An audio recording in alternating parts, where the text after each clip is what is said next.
Space. All right, we're live. Welcome, everybody. This is the Reality Czars podcast, and we're your hosts, Nate and Tony. Hello. Dude, we have the fucking best guest in the world, man. We got Andreas Xirtus. Dude, I really love your intro, by the way. That was banging. What? Thanks, brother. Yeah, shout out to Caleb Brown. He made my intro for me. He's the man. Brothers, we're so stoked to have you.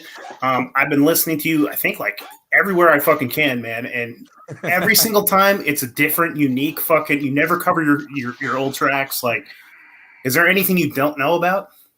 Yeah, absolutely. Yeah. I think that's the Machine Gun Kelly said it better than Socrates. All I know is I don't know nothing. And that's as we get to, the more you're aware of your ignorance, the more you can actually ask a bunch of questions. And then people are like, oh, whoa, he's asking a bunch of questions. He must know a lot. No, I mean, I'm still asking all the questions. That's all it really comes down to. Yeah, I mean, that's fun, man. You start asking a bunch of questions, you start getting a bunch of answers, but then you get like way more fucking questions. And, absolutely. Yeah, it's fun, man. So I mean, you want to tell our... they know everything, don't ask questions, right? I think those are fucking dill holes. Yeah, they're no fun. Andreas, do you want to tell our audience a little bit about yourself and where they can find you? Yeah, I mean, so I'm Andreas. You can go to andreas.me, or you can go to Andreas Xirtus or Xirtus.com. I mean, I'm all over the internet. I have Andreas Xirtus on Twitter, and then my YouTube channel is Xirtus. I've got a lot of videos there, but you can find them right from Andreas.me, and it'll take you to Odyssey, YouTube, whatever, and that's a good way to find my content. In terms of who I am and what I do, I guess I used to do social media for like the Babylon system when I worked at CNN, and I learned about fake news a lot and how it becomes old really quickly, and then it becomes fake history. So kind of, if you can take apart fake news, you might be able to take apart fake history, and that's a big part of what I've been spending my time doing. And I've traveled around the world and seen a lot of things, and I've been pretty lucky. So fucking A, man. I think you're one of the funnest people online, man. I've been just really enjoying it.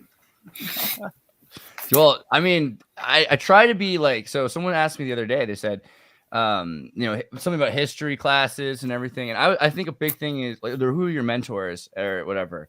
And I was thinking about my teachers who were really cool and made history sexy, because I had teachers who talked about how there were like spies in the Civil War and things like that.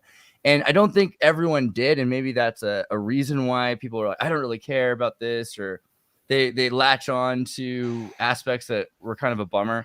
So I just kind of still want to present the passion I have and remind people like you can find this like really interesting stuff connected to your life, and you'd be surprised how connected to your life it is. You're like, wait a second, dude, my great-great-grandfather was there or something every time. Yeah, I mean, it's about curious people. Sorry, Tony, what would you say, buddy? I know nothing about spies in the Civil War. I never even made that. I mean, I'm sure there were, but I never even made that connection. Tony, there were so many spies.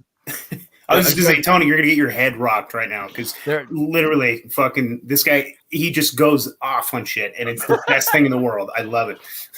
Well, thank you for that warning, because that actually helped me calm down about. I was like, oh wait, I do that. Oh, he's right.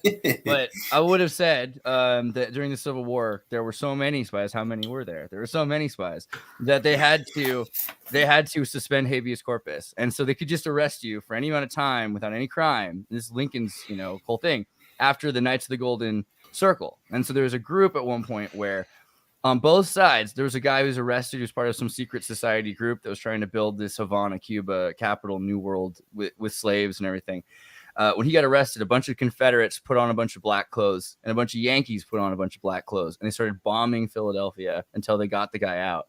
And after that, that was kind of the, they knew at that point that they had to deal with this huge slave rebellion. And then there's all these air balloons to fly over and get reconnaissance. So the amount of things that were going on in the Civil War we don't talk about, with tunnels, air balloons, slaves, and then the Pinkertons, right? And the Pinkertons kind of evolve into the FBI, but they were their own private corporations, like FedEx, that got incorporated of private detectives. So hundreds of thousands of detectives, 1 million spies or more. It was crazy time to be alive, Fuck, man.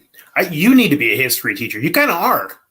You fucking kind of are, man. In a way, like people that listen to your YouTube channel, they're going to fucking college, man.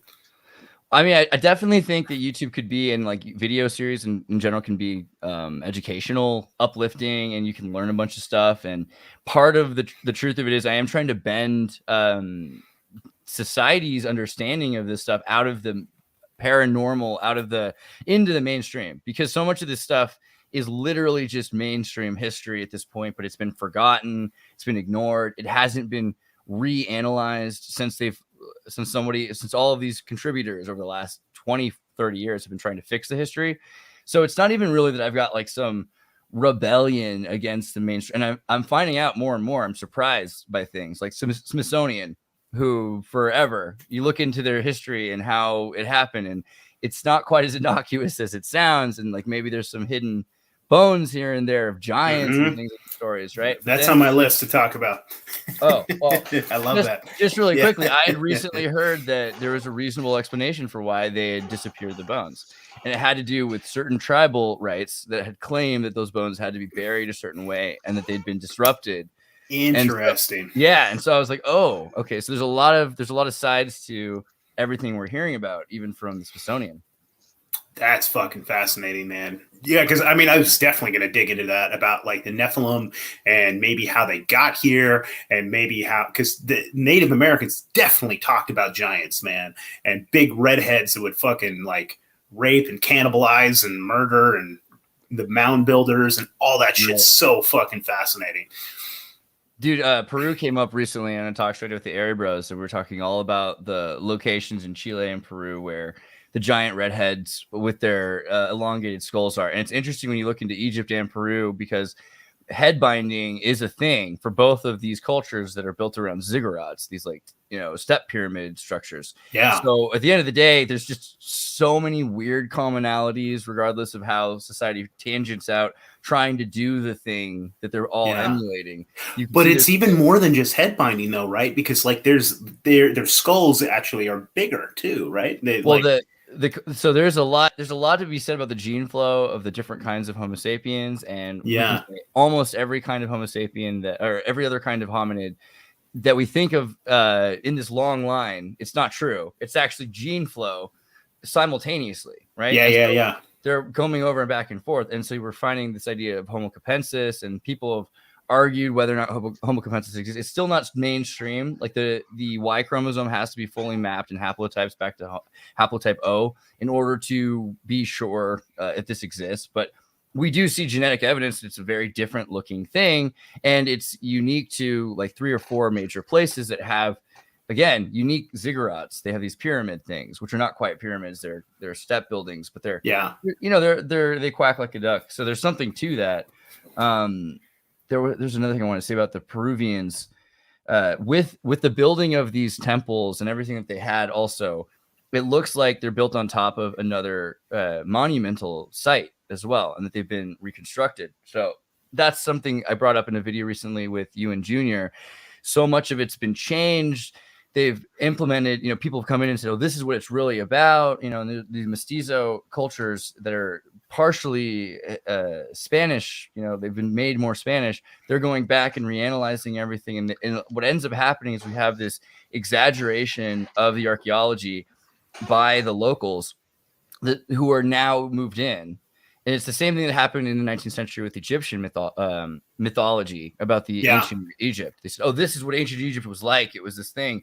But it's just sometimes you've got an anthropologist who's trying to make themselves seem really like get famous. So they say, oh, I found this amazing thing and it represents this and I understand it. And they create these elaborate stories.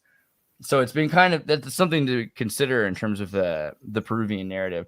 And it looks like what we have also is Easter Island, looking at that picture on the reality czars, it reminded me your picture of the lizard and the primate, as kings, next to each other. It reminded me of there's a show, The Real Adventures of Johnny Quest, which is from like 1996 or 1997, but it was like total. I used to watch that with my son for sure. Yeah. Total disclosure, right? There's a bit where this like ancient alien Nibiru guy who's giant and has this giant head who looks exactly like the Easter Island skulls is genetically modifying with like electricity these strapped down primates near volcanoes, right? And then they get trapped in a volcano. And there's these are the kinds of stories though that you hear over and over again in the mythology around Peru and Bolivia too. The Coroico pygmies, they're from Africa. Realistically, they're black pygmies that have been brought on boats, we're told. But were they brought on boats, or did they bring themselves on boats earlier? Their official stories is they came over in a deluge, right? And so all of the stories that we have that conflict, then we're just told, oh, well, their mythology mixed it up. Our official records that we have are better. And they tell us that the Spanish were in charge of this trading empire right here. But, you know, the more you go back, you see that there's people that have been traveling there, right? There's thousands of years of interaction going back. So if the Moors have been there, and if the Moors are part of this bigger empire that's even older than that, then yeah, we start looking at this idea of a triangulated trade network. And so it's not a war. We're pretty sure of that. This is an environmental disaster, destroyed society, but they weren't warring so much. So what's the deal with that? And so it looks like, you know, and we've heard this in school, even triangular trade. And triangular trade is weird because the time that the United States and Britain and all these, you know, and Portugal are in triangular trade, they're not really a trade-based society. They are war-based societies. Yeah. But if you look at the idea of a triangular trade, it just shows it's very practical to avoid winter. You have an endless summer of trade. So things from one side could get brought to the other side. Things continue to develop. And you have families that are mercantile class that live in both places. And then they start to fragment out and create their own societies as well. So it makes perfect sense that this is what happened is you have this trade network that's keeping some stability up until whatever kind of collapse happens. And, you know, it looks like volcanoes, right? You have Krakatoa, you have Campi Flegrei, you have examples of volcanoes that took out this society. And then the next society after that is obsessed with protecting its resources. And so that's I heard you mention something. I think I can't remember who you were talking to, but what is the deal with nuclear volcanoes? There's a few nuclear volcanoes, and those could have been man-made. Well, is that something that? I mean, we can roll. We're speculating here. Well, so in reality, Aklo, Gabon, in Africa, there are 16 nuclear linear accelerator style reactors. They're supposed to be natural reactors, and they've really explored at least like 2 to 7 of them. But there was the French controlled the region, still do, and they were trying to get rid of any evidence of this, it looks like, or also make sure it was easy for them to continue mining. And they were worried that if this was all looked at, they were going to, so they just bombed big areas of the area so they could mine. And so we only have seen maybe 2 to 7 of them in Gabon and OKLO.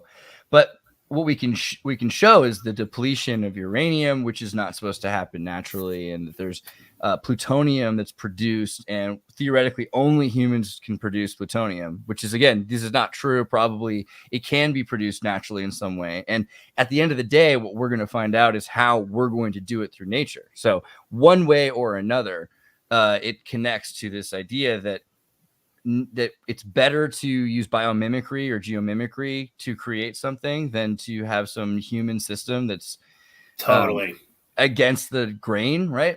Yeah.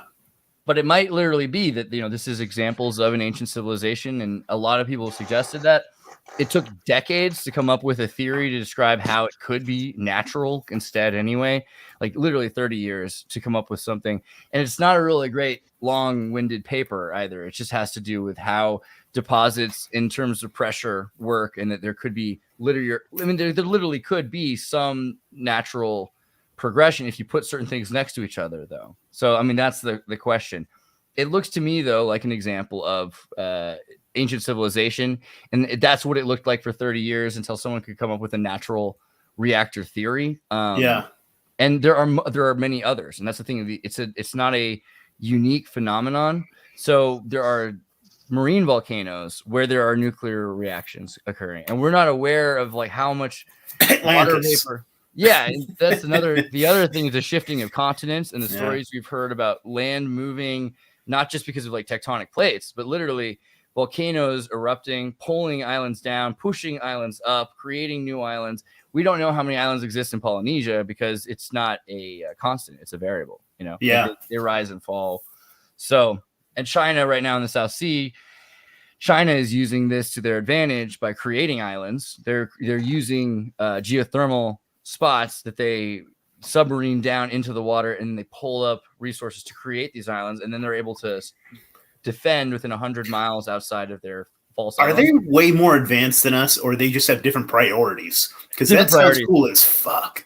Yeah, making I mean, we're island doing it defenses. too. And, We're yeah, everyone's building islands, and there are even people that are building islands. Ian Cross and I have a friend who's built plastic islands with plastic bags of bottles, and then put compost into interesting. them and start building floating islands. But the military have islands. Saudi Arabia has built huge islands. When you start to look into how the Aztec built Mexico, essentially, Mexico City was built on a lake or Yep. a gulf. So much of our civilization, the Aral Sea, this was done to. Egypt is likely dried out in some part because of the moving of water to the Nile.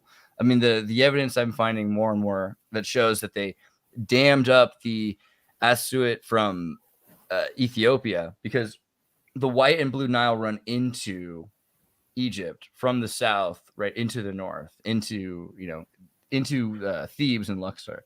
And they were used to 3 seasons. There's no winter time, and they don't have so much of a third season, so much as weather change, except for everywhere else changes. So they get the third season as a flood. So they have flood season, and they have dry season, and then they have kind of this monsoon rain season, just a little bit. And they go through the 3 seasons in Egypt. And all of a sudden, it was cut off when they started to divert water towards the Giza Plateau.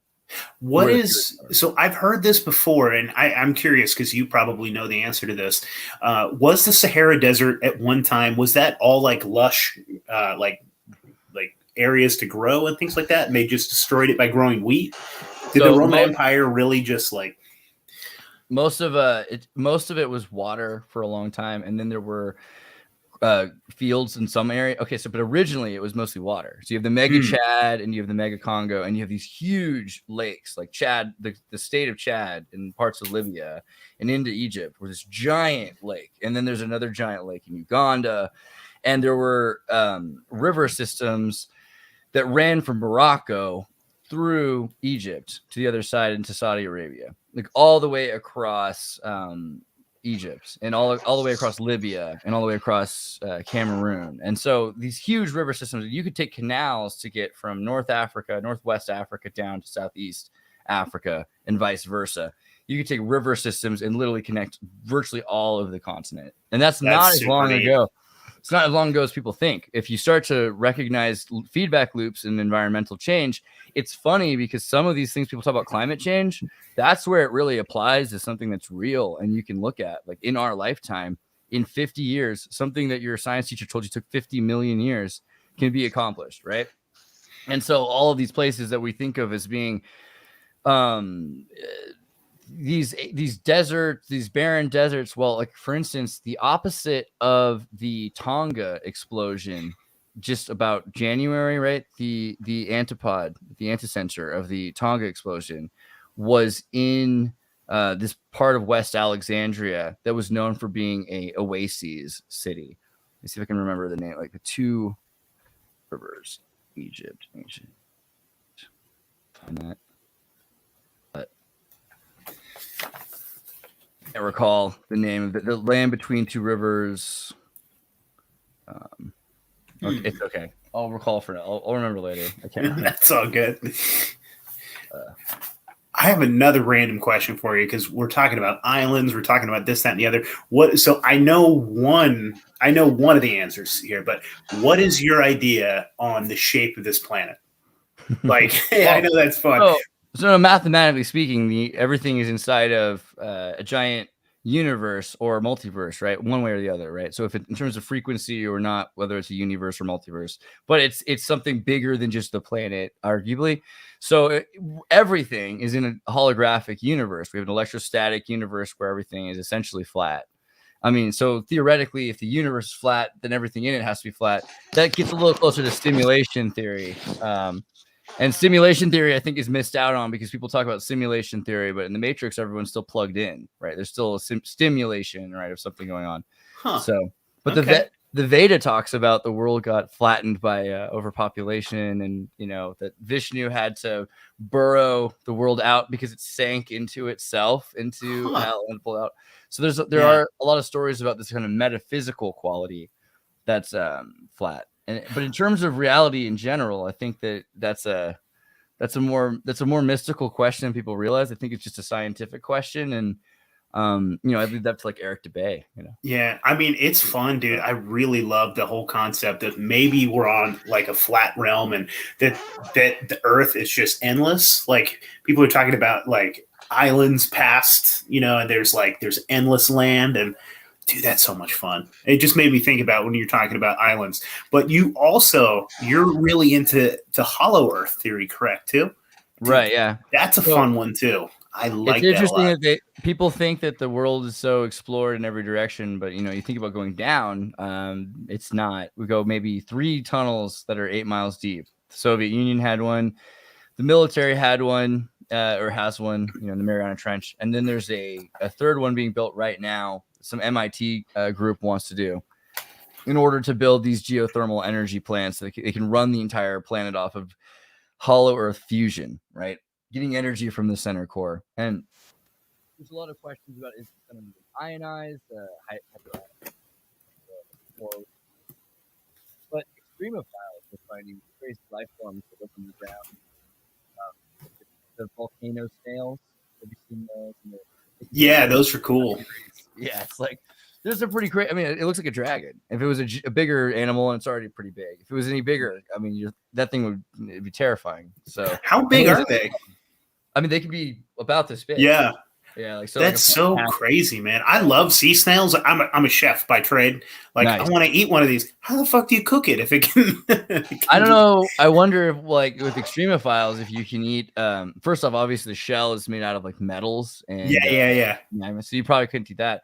But the meat itself probably has like arsenic, and the blood's not iron based. It's a copper based thing, right? So there's so many little things in the way that are different, that when we think about how something is alien, I mean, that's like the closest definition we really have, or things from our own world that are just completely against all of our own rules, That's so fascinating, man. Yeah. What's his name? Life finds a way, Yeah.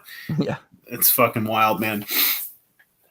That character is supposed to be from Santa Cruz, actually, right? Like the Jurassic Park Chaos Doctor from UCSC. Let's talk Hollow Earth, man. Let's. So I'd also heard about that. The hole in Russia. Did they see? I hear rumors, and I don't know if that's true or not. They tried to dig down. That's man-made, right? And they so hit. Tunnel.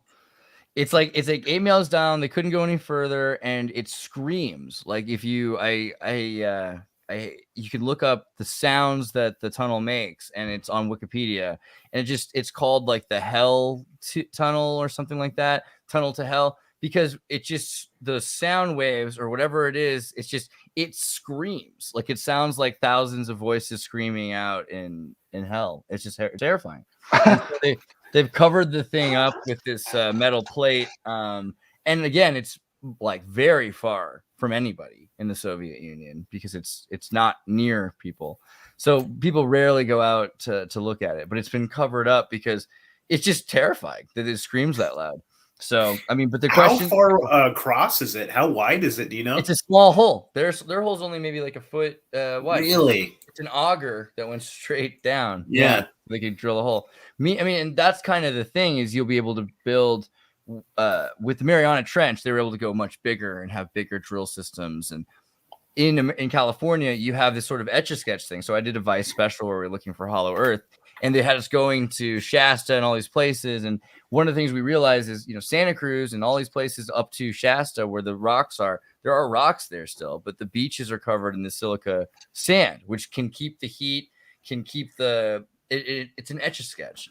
But you could create patterns that open up tunnels and then close up again. So it's a perfect sealant to any sort of tunnel system. So realistically, that's what the military has been using already, is you have a series of tunnels that are blocked with sands that can be pushed aside and then recovered again. And the same thing with lava and feral fluid. I mean, they're talking about nuclear power plants using feral fluid to hold the reactors so that they melt if they turn off, and then they just turn off naturally if there's any sort of overreaction. Or, regardless, this kind of technology, though, is clearly, if it exists already, and we looked at feral fluid, and you can watch YouTube videos of them using it. Yeah, I mean, there are tunnel systems that already exist. DUMS, the Boeing tunnel systems existed before the Boring Company, and the Boring Company now. Have you seen Pentaveret? They have this whole thing where I just started watching that. That's really funny, dude. It's really fun. I'm actually enjoying it. I'm only like 2 episodes in, but I think if you're already 2 episodes in, then I'm not ruining it for you by telling you like the secrets out of Croatia. And so that's hilarious as a Croatian that they chose Dubrovnik as the capital for the conspiracy. But they're using tunnel systems that are clearly very old. They're saying that they've had these tunnel systems for centuries. So I mean, it continually resurges this idea that there are in use facilities and tunnel systems. And again, with Real Adventures of Johnny Quest, right? Because they have like the world is separated. The Admiral Byrd world has just been separated, and they're using a volcano to keep a microclimate going. I mean, it could easily be part of the explanation. Then there's also the Godzilla movies. And I wasn't even that big into Hollow Earth at this time. I just do all kinds of research, right? And they were asking if I wanted to do. Someone was looking for someone who's interested in talking about Hollow Earth. That's how I got to do the Vice thing.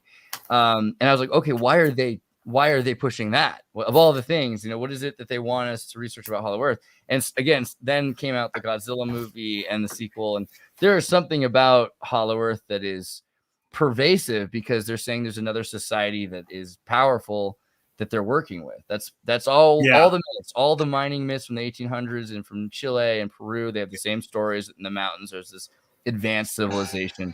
So I wonder more and more about it because my thing is to look for extremophiles and whatever is reasonably scientific.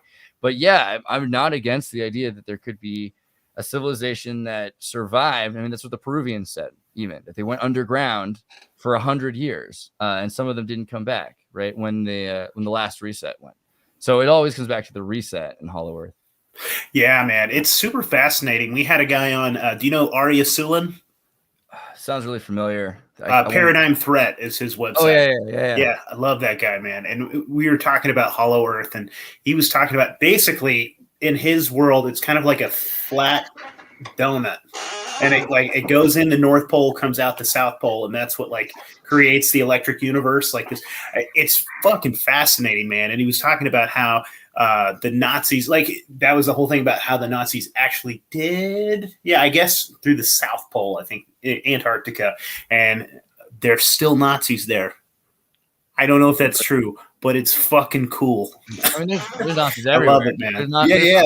But realistically, what's weird? There's Nazis in Ukraine right now. Yeah. Well, I mean, okay. There's a lot of people that label themselves after a group that no one ever called themselves a Nazi in Germany, right? So that's an interesting thing. It's a They didn't even call themselves Germans. It's a Hollywood name for a villain that people are ascribing to themselves. So they might want to look a little deeper before they do that way, I think. But you can look at Antarctica and you can see that the Germans transferred a lot of their property to Argentinians, and there are still groups that have the control of the Antarctica bases.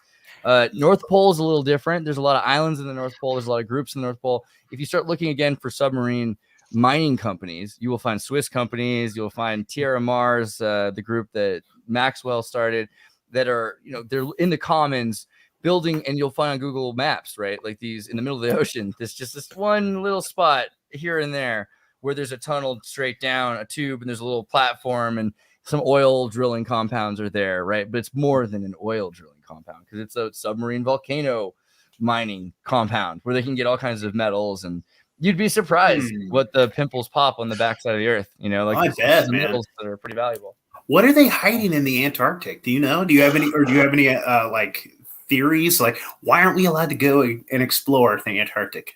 Well, I mean, on one hand, it's pretty reasonable that if you're about to have a reset and you're trying to turn this other place into the next place that survives whatever goes wrong everywhere else, you want to keep it isolated from everyone but the few, right? And it's kind of that doomsday project in and of itself. They're saying whatever happens everywhere else, we have to make sure this place is ready for when that happens. And they've always openly said that. You look at the UN, and they've got the entire meeting is around this white triangle with plants in the center of it, representing Antarctica, with land being grown in the center to grow out the continent, right? So they have a lot of things there already, though, because for the last few centuries they've been having more and more interaction with these groups that have been saying that they're what are they really talking to the Thule, or is that really what's going on? who's to say? I'm not against it. I'm not against the concept that there really are two civilizations that are simultaneous. One is in a much higher position to control the other. That's a very, who's to say that's true, though? I mean, what we do know is that they have built a military compound designed for the reset. And if you want to go there, you have to go through the craziest program. You have to wait 19 days in New Zealand. And when you get there, you could die, and I've had friends who've died. And I have a friend whose dad, it's sad. I was talking to him recently again. Like, he knows he'll never find out what happened, why his son died, because he was a researcher from UCSC in San Diego and gone down in an Antarctica trip. It just had died in some sort of unexplained situation, and they never explained what happened. And so it just goes on more wild. And more. Yeah. And then I had another. So Tim's brother Chris was there and talked about how he's in the army in the army, that they were bringing shipments of condoms to them, like for all the scientists. So I don't know. I mean, that doesn't really mean anything, but just like it was like he thought it was really strange, like how many condoms they were going through, or what the reason was, or what's going on. Is there some sexy alien down there?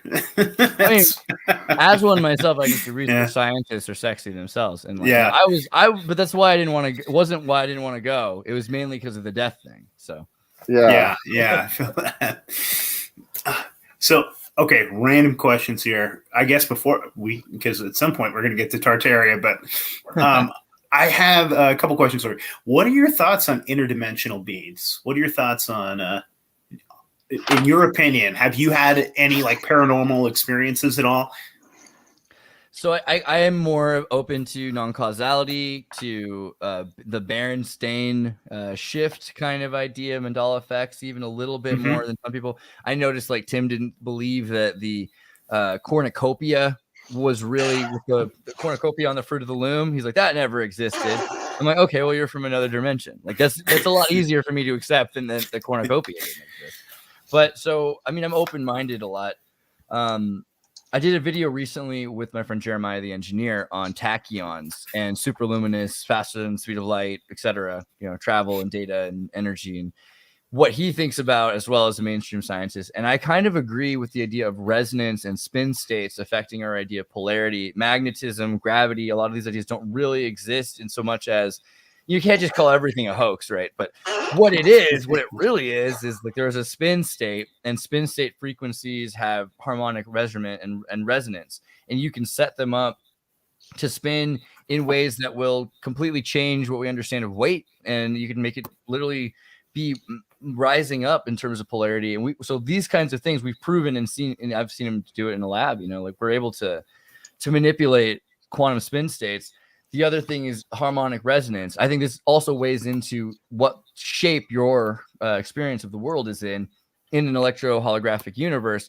Yeah, I mean, like there are people that have been trained to experience everything inside out and the other direction and flat and sphere and whatever, because you're taking all this data, which is really just Pong. You just got this data that's like banging into itself, and if it has this much mass and this is a 10 times larger amount than that mass, then you're going to have the amount of interactions into an entropic curve known as the pi number, right? It'll be 3.1415. That'll be how many clicks you'll have on this flat beast, and you'll consider that to be a curve, right? Because that's how we calculate it and experience it.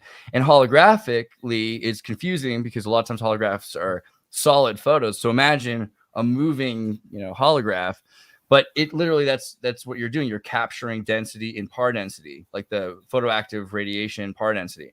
And photoactive radiation is a way more complicated thing when we start to ask about light itself. That changes everything we understand about being.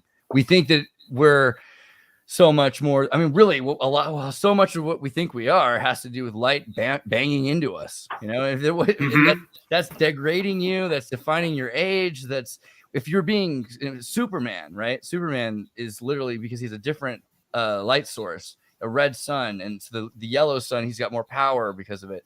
Everything we know about what defines us has to do with what's looking at us, what's reflecting off of us, right? And then there's this coherency idea of radio. So are we changing ourselves to align with each other more and more? And it looks like we are over using radio. It seems like radio is radio bangs us into submission and forms us into the same shapes. You ever been to like a festival and you're standing in front of a speaker and you just feel like triangle sine waves going through your spheroids? I mean, your body can be changed by radio in so many ways as well. So then there's this idea of demon from what does it really mean? Like when we talk about interdimensional spirits or demons, right? The ancient Slavics, folk people said that they said that the spirits that of a person and all of his actions could end up being a ghost that becomes a demon.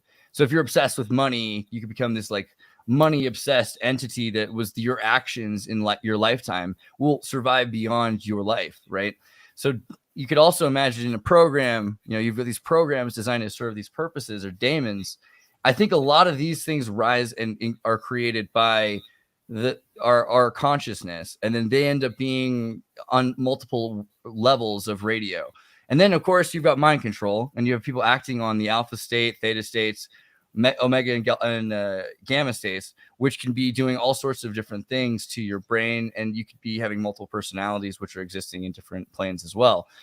Another question is, do you think they're connected to you, or do you think that, like, I mean, imagine if you have dark matter, do you think that if you hit your hand, is it affecting other beings and other realities in some way, or if you hit their hand, does it affect you?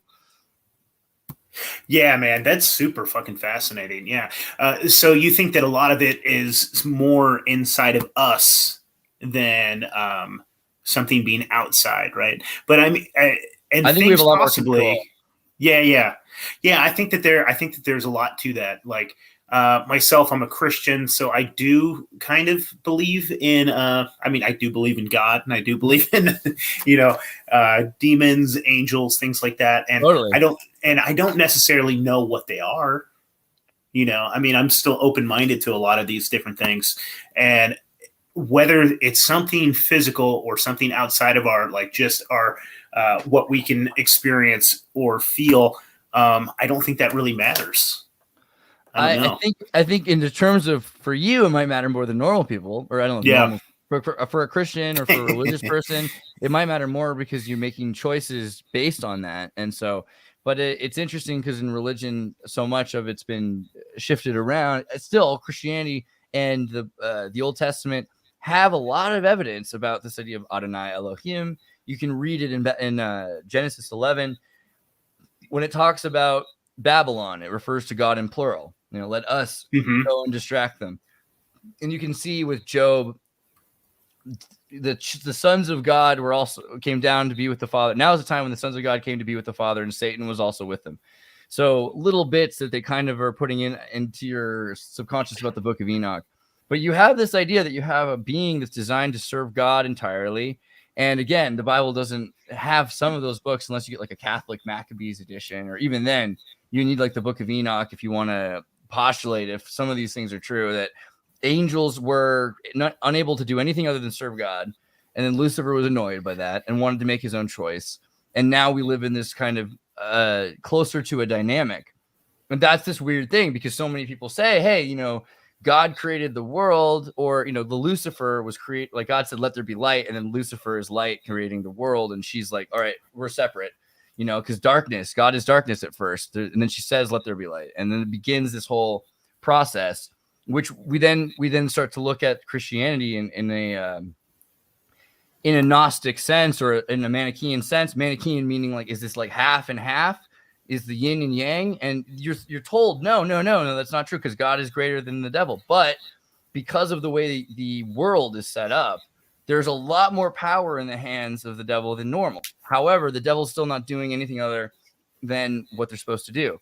That's the real crazy thing about a demon. Like they're literally still just supposed to be tempting humans into doing what they want, instead of trying to do the greater thing to continue to help the universe, or the energy, the spirit, the Geist ascend, right? And so if we're all trying to do better and not just be completely selfish all the time and obsessed with existentialism, because existential hedonistic phenomenology sounds like a lot of fun or complicated, but a lot of fun until you realize that having a lot of stuff is just having a lot of stuff. It weighs you down. Norm Macdonald said he felt like he was building a mausoleum for himself when he bought a house for the first time.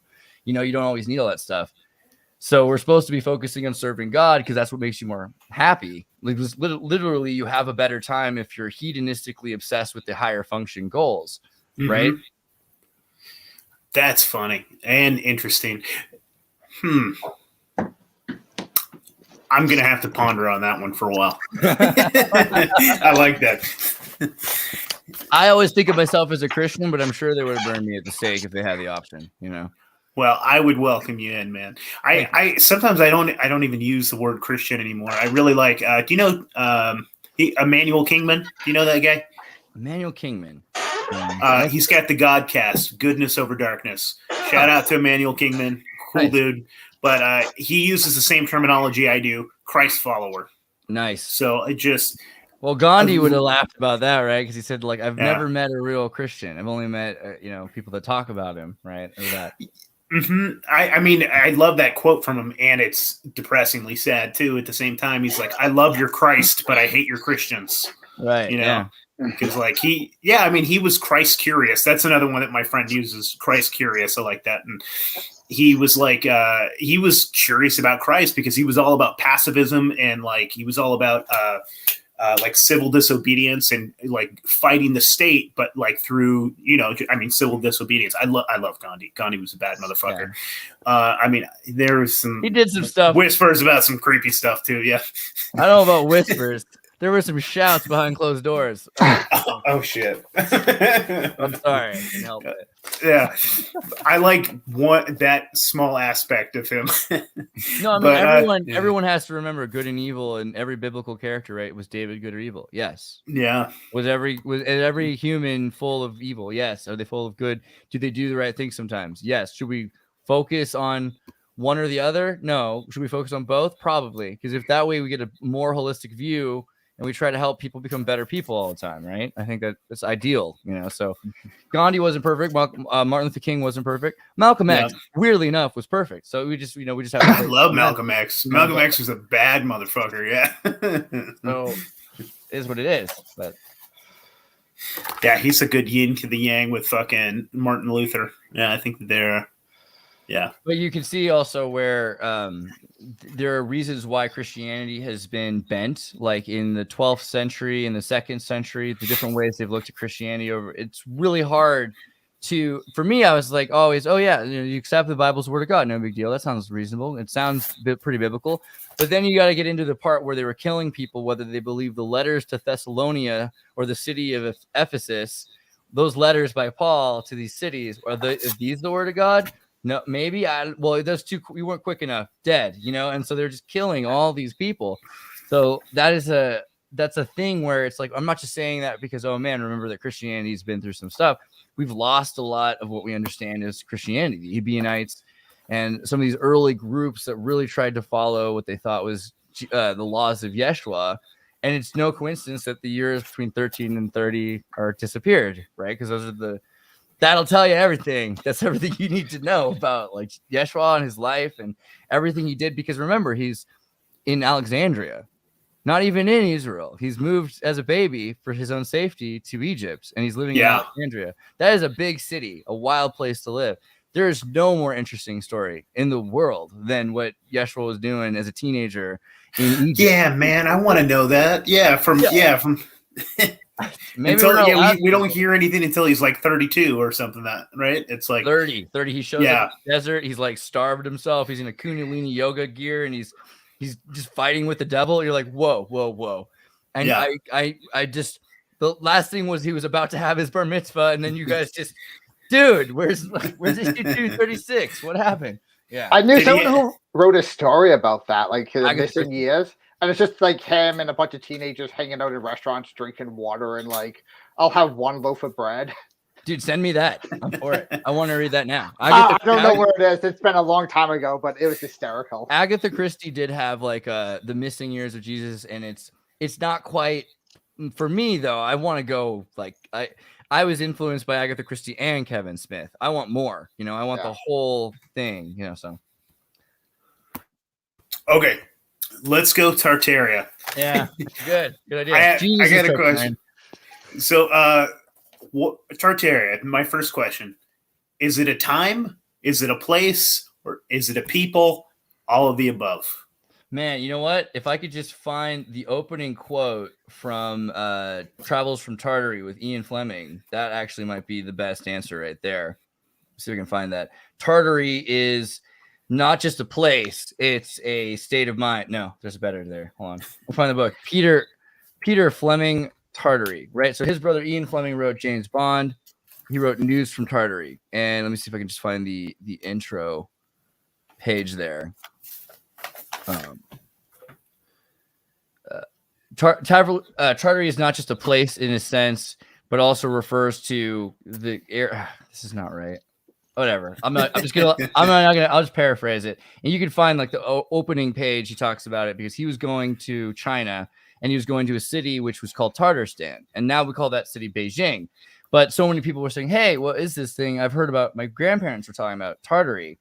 And he says, well, Tartary is not just a place and such, but it represents a confluence of peoples and ideas. And you can look to the Persians and you can look to the Chinese and you can see how over time, each one of them was distinctly recognized. But at one point, they were just called Tartary by everybody who didn't know any better, right?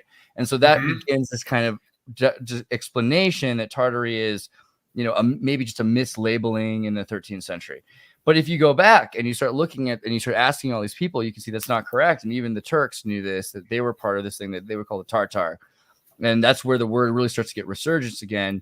And they start studying Persia and realize the R was a apostrophe sound. It didn't really use an R sound for the Persians. And it was often the Bebe or the Berber, for the Persian. And there's weird connections to the Persians. And then you look at linguistic connection. I mean, there are now amazing pieces of genetic evidence which are coming out in the next year. It's going to be all about genetic evidence of Tartary, of different groups that were interacting with each other. But it's not just that. It's more complicated than that because not everybody was mixing with each other genetically just because they were interacting with each other. There are groups that were, and you can see, again, mercantile class that established themselves in different places. But then there's also people in language trade and with, book trades. And so the Turanist idea, the Turanist empire, started to be a description by the Persians, by the Turks, by the Chinese to describe Tartary.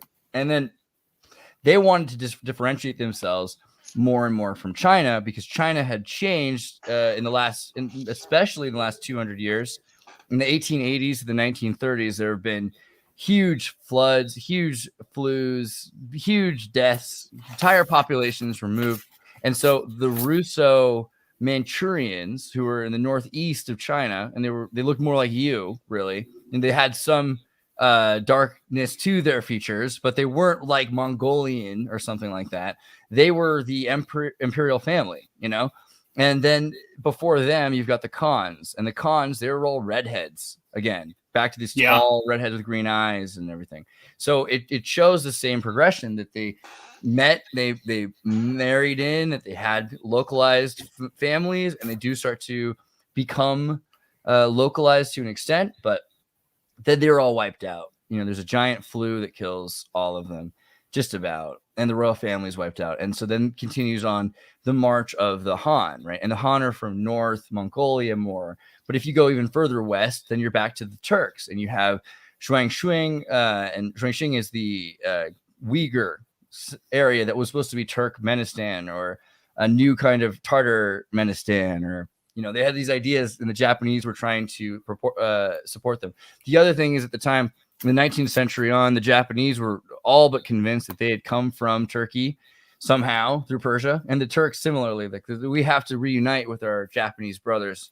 And they started finding all this evidence that the word Khan and Shogun, because Shogun was spelled with an X at the time, was the same word. And you look at the Heian period. The Heian period is really the Khan period because K and H is a complicated sound at the time.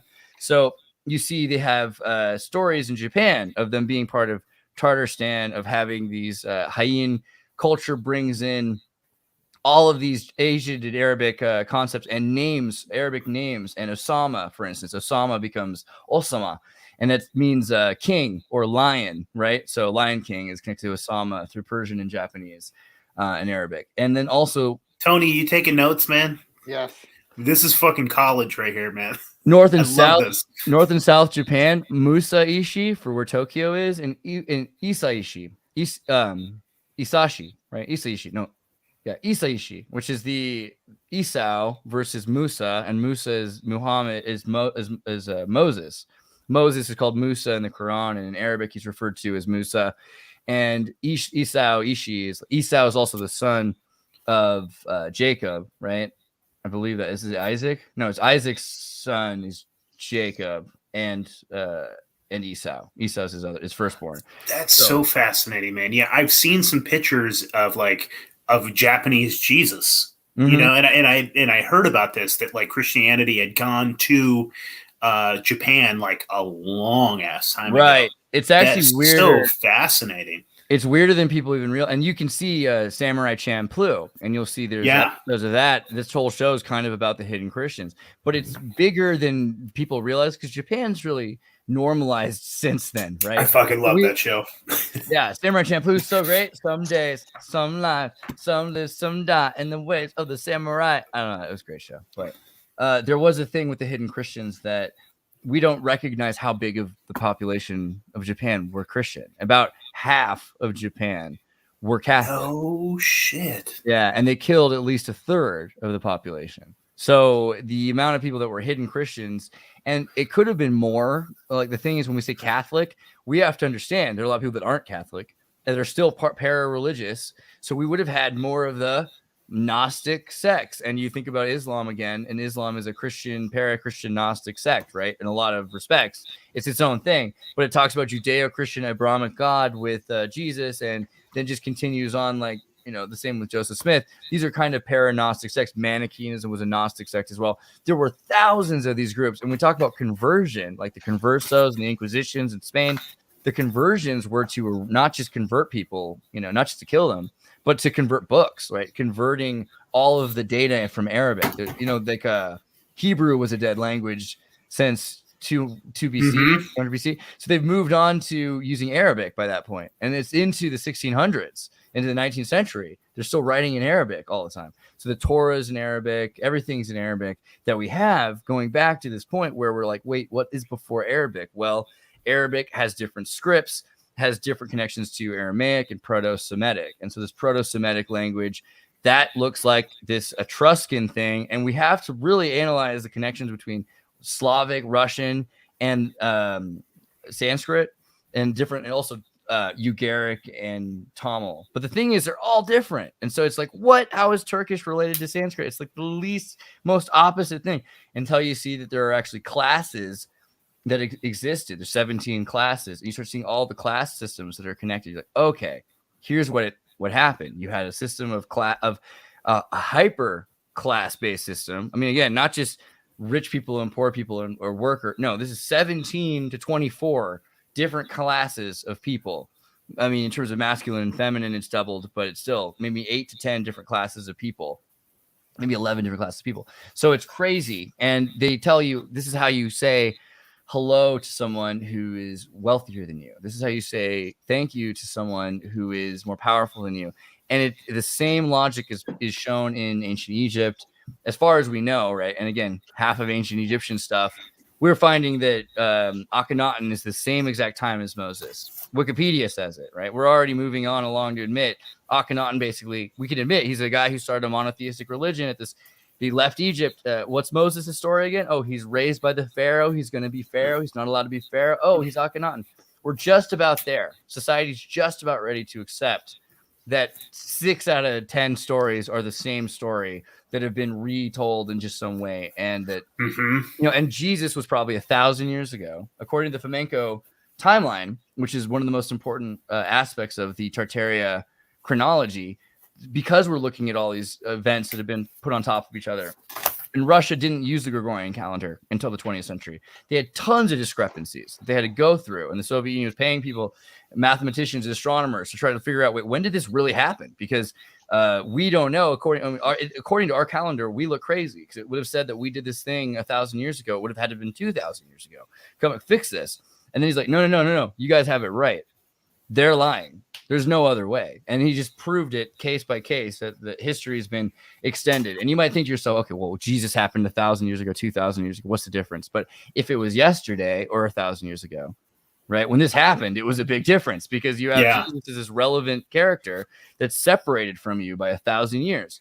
And it also tells you a lot because it says, where was Jesus living then? Okay, Damascus, Syria, Lebanon, Alexandria, Egypt, right? These are in Palestine. These are important places. The Jordan these are the most important places. And 1,000 years ago, those are the Crusades, which makes the most sense right after Jesus, the Crusades, and it begins this whole idea. Jesus was Tartarian. And it's weird. Yeah. I've definitely heard that for sure. Like, yeah, my friend has a theory, and his theory is that like Jesus actually came from like the Russia area. I don't know. Have you delved into any of that stuff? Right. So I never know how far your listeners are ready to go, but here's dude, the crazy let's go deep. So, we're good. Yeah.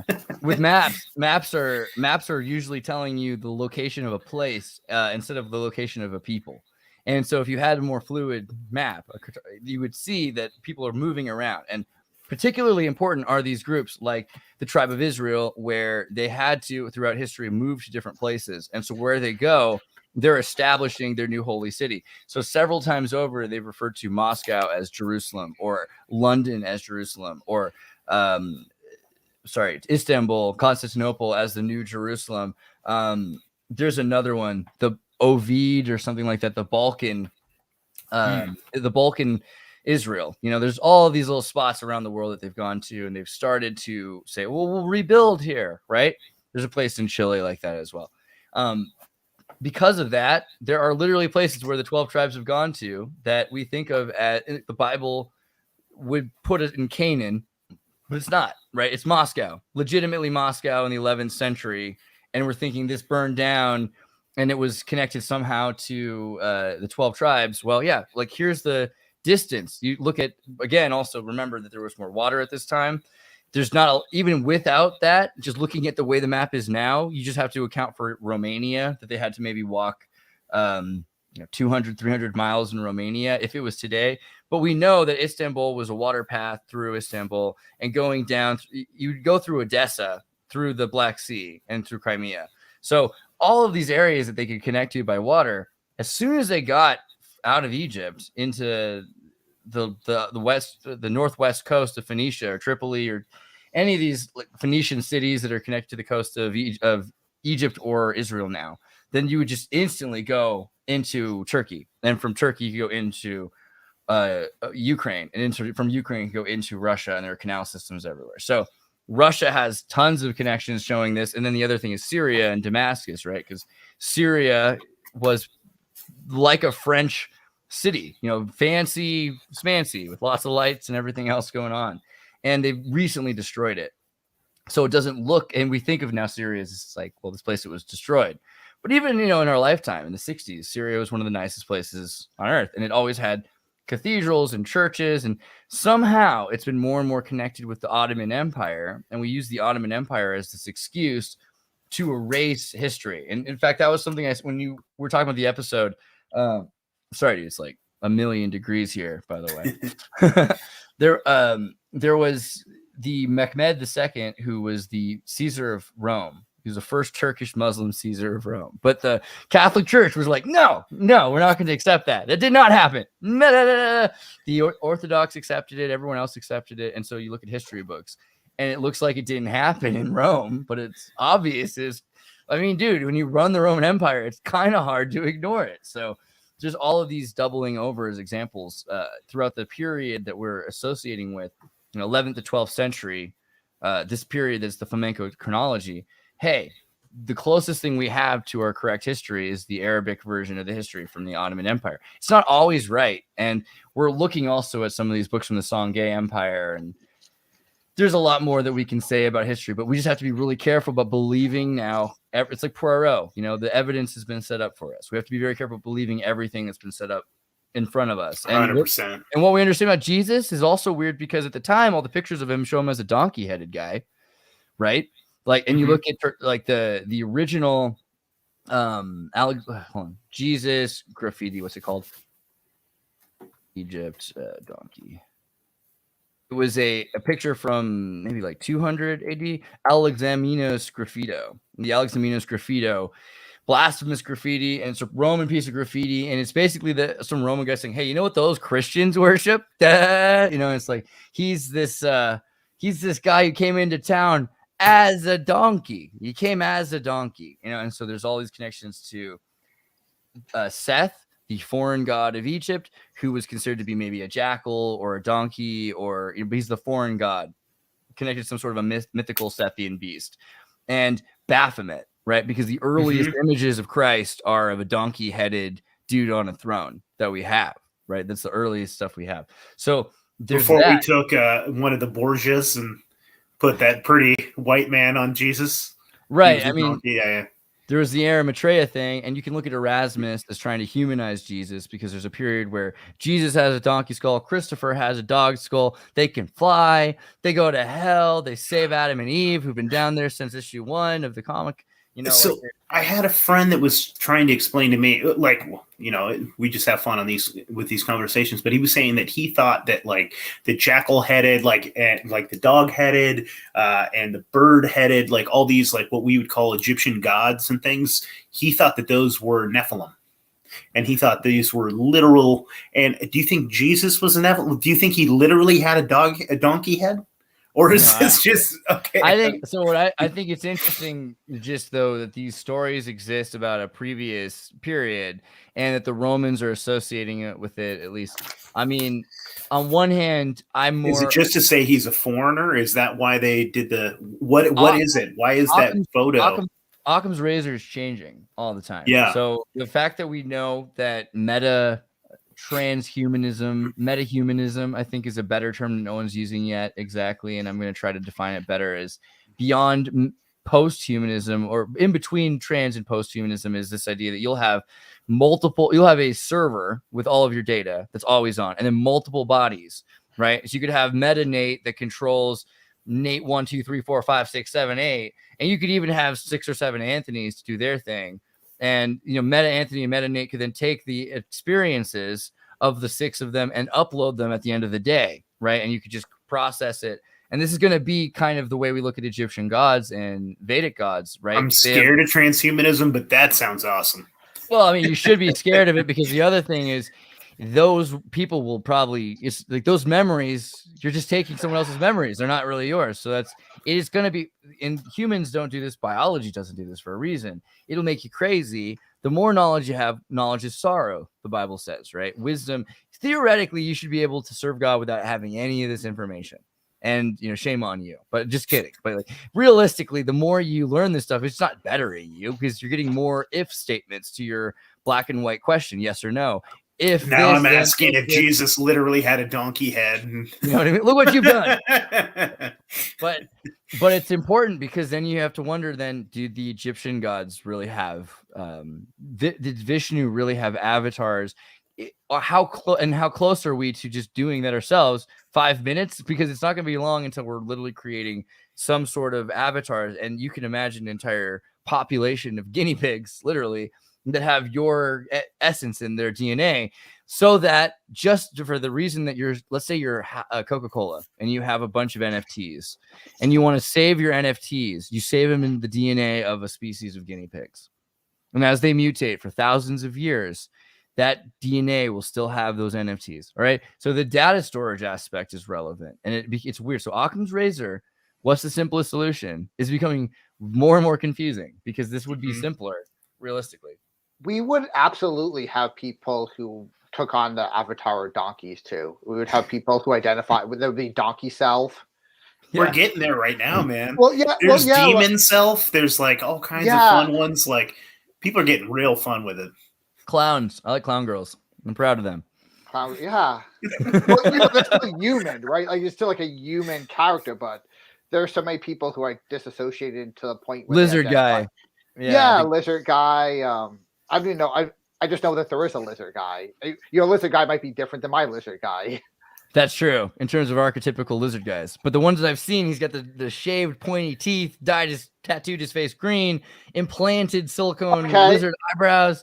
He's going as far as he can go. Bifurcated tongue. Yeah, it's pretty amazing. Bifurcated tongue, man.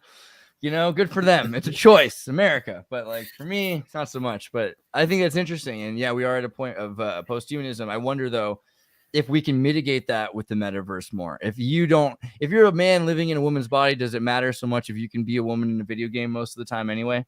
So I think that you can mitigate it and you could start to have more of a, yeah, you know, okay, so I have some things about me that aren't exactly the way I wanted them to be, but I can. Would that just kind of turn it into like a weekend warrior sort of thing though? Because you're not really committing. I'm not really cutting off my schwanz. I can just go, I can put on my helmet and then I can be the sexiest lady I want.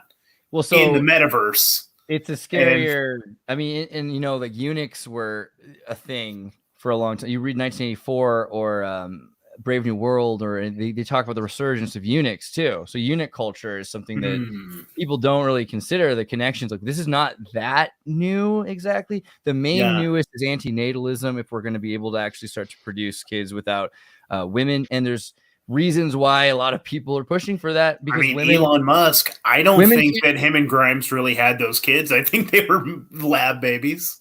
I mean, women can't focus so much on their careers when they chemically become addicted to a baby. That's what studies have shown. So society, you know, it's kind of like giving Adderall to kids so they get up in the morning, and then giving them depressants so they sleep at night, and then SSRIs so they stop having jitters during the day, instead of just fixing the school. You know what I mean? Like just not making them do the bad thing. We could probably fix all of this. We could probably make it so that and you look at in Denmark and you look in places where there's support for women to have kids. It's not like this burden. It's actually, you know, it's a benefit in society. You're contributing a taxpayer. So they should be setting you up with a thing that helps you make this kid and everything. But because that's not the ideology in our society, we're always going to be uphill battling against the idea of natural childbirth until it becomes a complete factorial manufacturing process. And then that's super fascinating what you're saying as far as like women having babies like in the Scandinavian areas and stuff. They look at that. The state looks at that as like, hey, you're benefiting us. You're bringing us a taxpayer. But like here, it really does feel like there's this like anti-human agenda, this depopulation agenda, and they don't want us to have kids. Well, they don't want us to have kids. I think them creating in labs new kids, and you hear like really the end of the day, you'll have these movies like Mother and Raised by Wolves are talking about where there'll be. I mean, imagine how clean artificial womb is. It has no alcohol, has no cigarettes, has no teratogens from whatever effects of just the environment that we've produced for these mothers. So they can have a healthy situation. The other thing is they can control what language they learn, and they can control what information they have. Identity can shift. They have all these ideas about what the perfect person is like. And that's really, I think, the scariest part. We're not really going towards a freer society by doing that.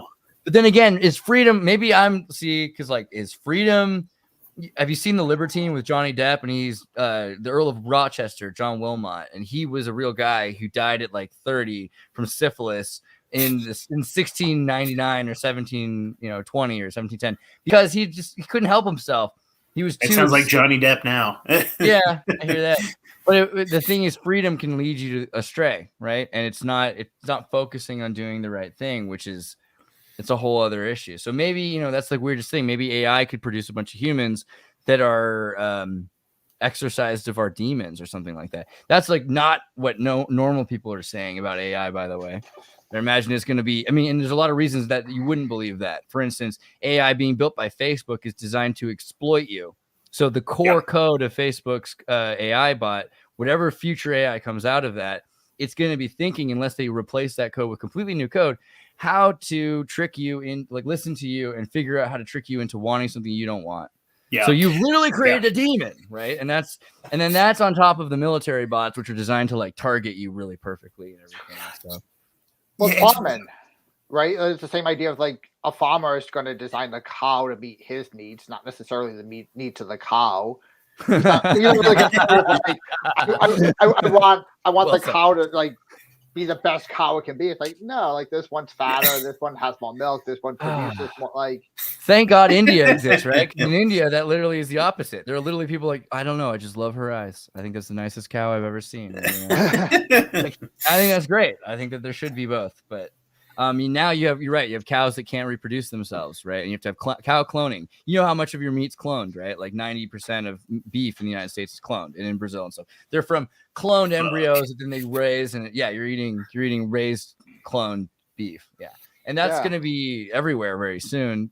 So humans being cloned, we're already eating clones. Just it's a matter of like a minute. We are what we eat. Yeah. It just takes a minute to catch up, but yeah. That's fucked up. Hey, man. So I was listening to, I think yesterday too, you were going off about Mormons. Oh yeah, I love the Mormons. I love covering Mormons. I love Latter Day Wave. I don't know if you guys have ever heard of Latter Wave, but there's this dude Kolobite, and so Kolob is the name of this Mormon planet. And so some of my earliest videos, I was doing research in California, and so it's actually resurging interest is Deseret, because the Mormon army was huge in going across California, finding tunnel systems, finding these temple sites that they're rebuilding upon. They're suggesting literally are old temple sites. They're not even saying, you know what I mean? Like this is. So it's kind of interesting because they have all of these stories already of a lost civilization connected to Christ, that there was a deluge in Missouri. And when you look, I mean, it sounds crazy, but then look at the Pacific Waterway, right? The Pacific Waterway literally is the same map from the 1600s of California as an island. It's crazy, but it's supposed to be from the Cretaceous period, like 10,000 years ago or something like that. It's like, no, it's not. Like I've seen enough global warming propaganda and literal scientific evidence of it to know when humans have done something. Like I now can tell you this was not 10,000 years ago. And I've been to these places. And so I'm going to try to do a tour actually with my friend Giant. We're going to go across the US to a number of spots, both military bases and temples. And a lot of them were used by the Mormons in this process to build this thing that they were going to call Deseret. And, I did this thing today with the Deseret alphabet. They were trying to create an alphabet based on the Egyptian alphabet, but it looks really uncanny and some really interesting connections to Cherokee. And there's questions about what would have happened if they were trying to move away from English eventually. They're like, we'll start with teaching them the alphabet and then we'll move on. What language would they have gone into? Well, they would have clearly started studying Native American languages because Hebrew was dead. And so that's an interesting thing. We're using dead languages to create new languages in Europe. Another interesting thing about Christianity, we always talked about Satanists in the 1500s in the Dark Ages who used to do the mass backwards, right?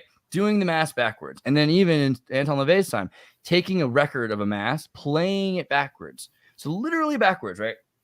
Well, looking at the Etruscan language, which we couldn't read for a long time because we have the raping of Tarpeia, a holiday in Rome that they Tarpeia, where the sacking of the Sabines, where the Etruscans, the Tauruscans, they were sacked. The women were thrown if they wouldn't marry into this new empire that took over. And every year, Rome is celebrating the raping of Tarpeia, the sacking of the Sabines. Well, we have books from just before that period and around that period written in Etruscan that we can't read because, of course, they killed most of the people they can. And we're using computers to try to take them apart and figure out what they mean. And we're really close. There's a lot of information that's coming out of them. But what's immediately obvious to everybody, and has been since the beginning of looking at this thing, is that the letters in Etruscan are mirror backwards to Latin letters. It's as if the Latin and Roman alphabet and everything about it is literally just backwards. Just they took and we have cuneiform tablets. You've seen newspapers. You print something. You start with backwards press so that it prints the thing. It's like they took a press machine and they're trying to read it. And they've created this new backwards language. And so it's interesting. There is this group of people that were saying, hey, we're supposed to be doing this all the other direction. And the other direction, of course, is also the way things are written to be read right to left instead of left to right. And so it's interesting where we're at with that. Fuck. I love it, man. So when you were talking about so you were talking about the Moors, right? And you said that Moor equals wall, and it just made me think about the Mormons. Was that was that on purpose? Did they?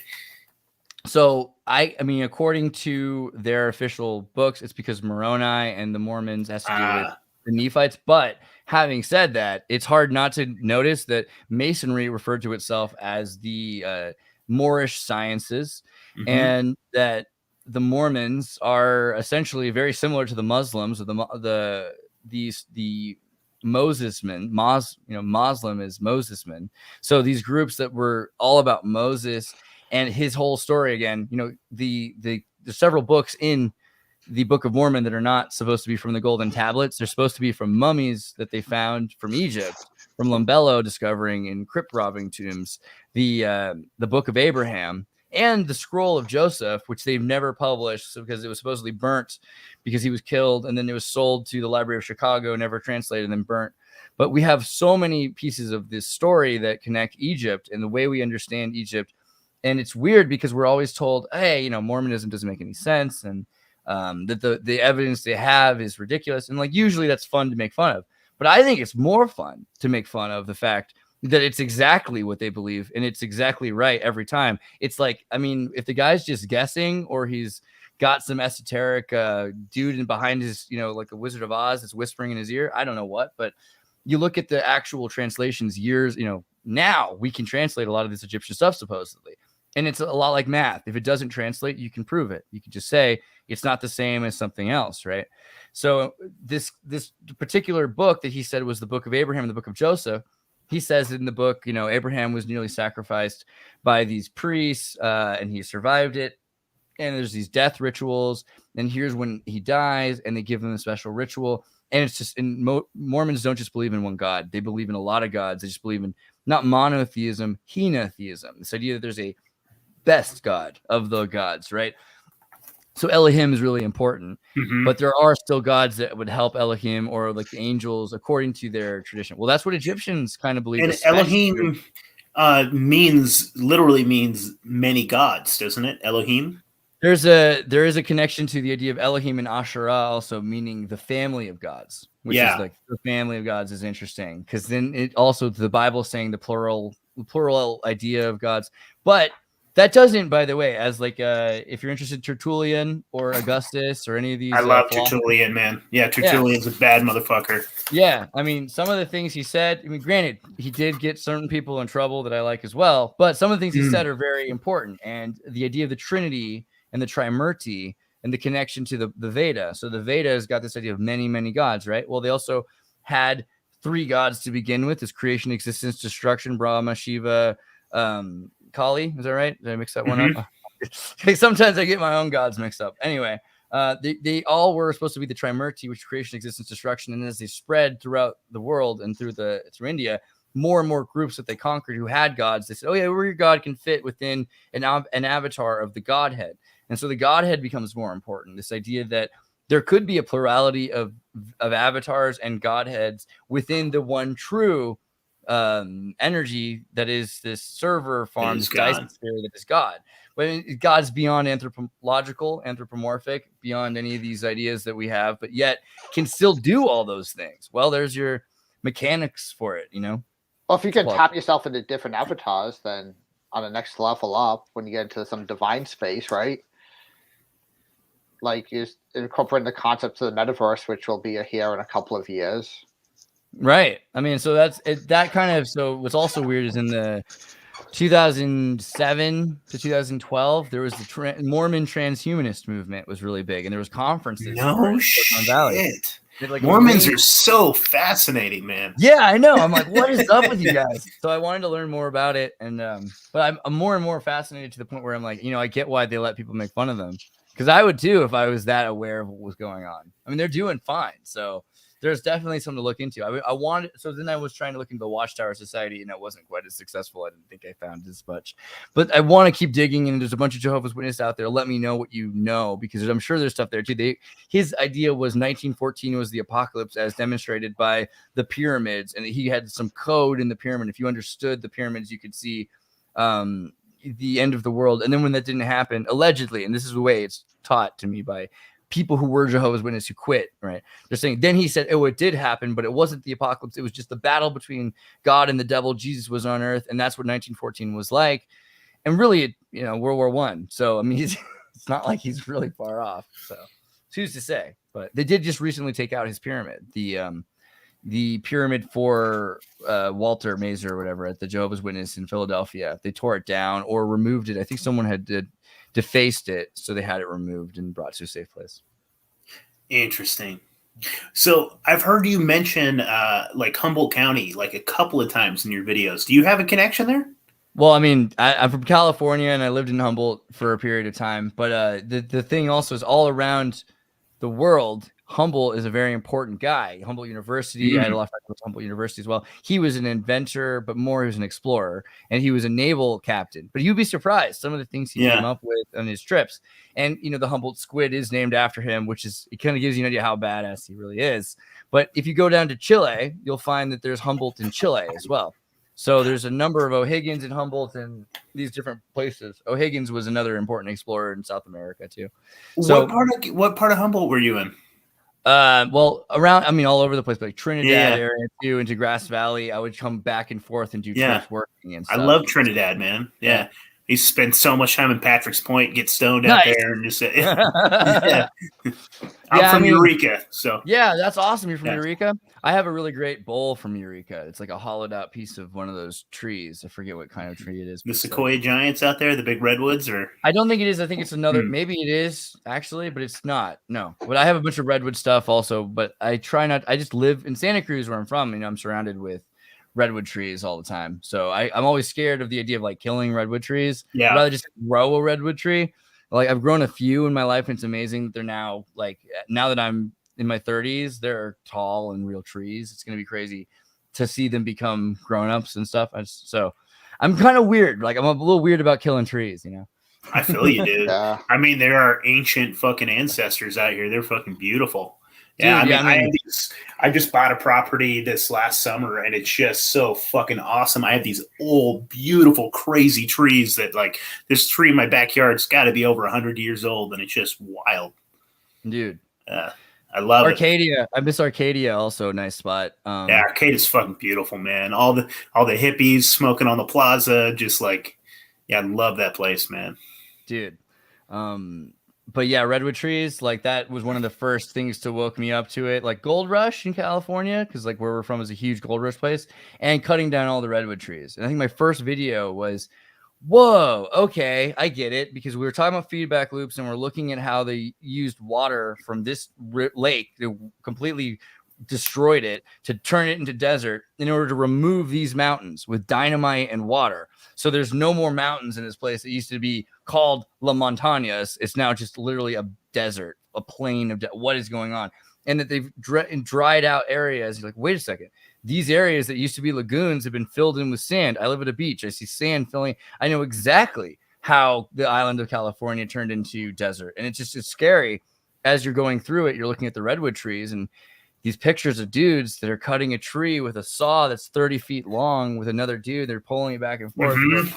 Like, do you even know what does man know what man does? It's just dog. Yeah, man. I mean, going through the Avenue of the Giants, dude, it's a serious, like, spiritual thing. Yeah. Just like looking up at this fucking tree, man. It's wild, dude. Yeah, my mom used to fuck at like a forest ranger kind of guy, and so when I was a kid, we'd go running around and like he was trying to preserve like trees and stuff, and so I think he worked for some sort of forestry thing, and so me and him would go hunt down salamanders, and if we found certain type of salamanders, then we would tag the tree, and then they couldn't like harvest any lumber within like this area. So like, dude, I saved a shit ton of like Orleans and. Well done. That is the most Fern Gully story I've ever heard. That is so good. Like, I love it, man. Dude, right.